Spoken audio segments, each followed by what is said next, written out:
সারাদিন ও সকাল থেকে রাত অব্দি মিথ্যে কথা বলে, ভীষণ ইরিটেটিং, সাধারণ মানুষের ভাষায় আর জ্বলানো, একটাও সত্যি কথা না, ভাট বকা। কিন্তু এই দুটো কথা যেটা বলেছে, এই দুটো কথা মিথ্যে নয়। এই যে দুটো কথা বলেছে, এই দুটো কথাকে আমি মিথ্যে বলতে পারবো না। ওই শেষ অব্দি চেষ্টা করেছিল। আর সুদীপ বন্দ্যোপাধ্যায় এখানে অনেককেই রুল করতে দেয় না, এটাও সত্যি কথা। তবে আমার কাছে তৃণমূল আজকে অতীত। তৃণমূলের কোনো আজকের দিনে তৃণমূলকে আমি মানসিকভাবে বাংলার মানুষ, বাকি সব মানুষের উপর আমিও ঘৃণা করি। ফলে ওগুলো নিয়ে আর ভাবনা চিন্তা করার অবকাশও নেই। যা হয় ভালোর জন্য হয়।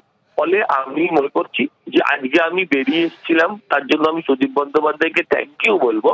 তা না হলে আজকে আমার গায়েও চোরের বদনাম থাকতো। সুদীপ বন্দ্যোপাধ্যায় কুণাল ঘোষের কাজিয়ায় এবার নাম জড়ালো বিজেপির সজল ঘোষের।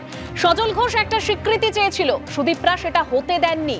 সজলকে দলে রাখতে শেষ চেষ্টা করেছিলাম। সজলকে দলে রাখতে চান না, আবার তার বিরুদ্ধে জিততেও পারেন না। এই সমস্যাগুলো বিভিন্ন ওয়ার্ডে সুদীপ বন্দ্যোপাধ্যায়রা করে রাখছেন। সুদীপ বন্দ্যোপাধ্যায় দলীয় বৈঠক করছেন, আমায় ডাকছেন না। কে সুদীপ বন্দ্যোপাধ্যায়? আমার জীবন সুদীপকে ঘিরে নয়। আমি যখন জেলে ছিলাম দল পাশে দাঁড়ায়নি, কিন্তু সুদীপ বন্দ্যোপাধ্যায়কে কেউ বা কারা সাহায্য করেছে, সেই টাকার রং সুদীপ বন্দ্যোপাধ্যায় দেখাবেন না। সুদীপ বাবুর সঙ্গে কিন্তু আমার কোনো সমস্যা নেই, সুদীপ দার সঙ্গে আমার কোনো সমস্যা নেই।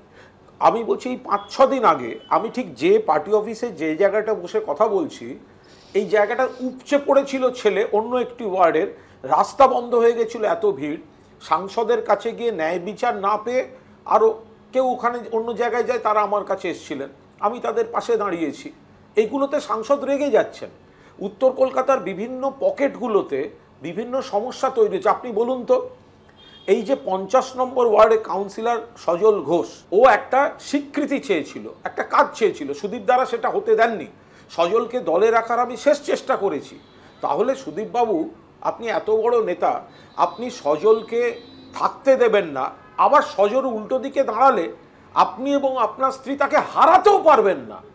তাহলে এই প্রবলেমগুলো বিভিন্ন ওয়ার্ডে এরা করে রাখছেন। এবং সুদীপদা শেষ পর্যন্ত পার্টি নেতৃত্ব সুদীপদাকেই ক্যান্ডিডেট করবেন, জেলা সভাপতি হবেন। ফলে এইটা আমার ব্যক্তিগত সমস্যা নয়, সুদীপদার সঙ্গে আমার কোনো সমস্যা নেই, বৌদির সঙ্গে আমার কোনো সমস্যা নেই। কিন্তু চারপাশের সমস্যাগুলো যখন আসে এবং সেই রেষারেষিতে সুদীপদা জেলার বৈঠক করছেন, তা আমাকে ডাকলেন না, তাতে আমার একটা বৈঠকে ডাকা বা না ডাকায় কোনো সিদ্ধান্ত এসে যায় না। কিন্তু সেই না ডাকার পেছনে জেলা জুড়ে থাকা কারণগুলো হচ্ছে আসল কারণ। ফলে আমি এগুলোর মধ্যে থাকতে চাই না। কে সুদীপ বন্দ্যোপাধ্যায়?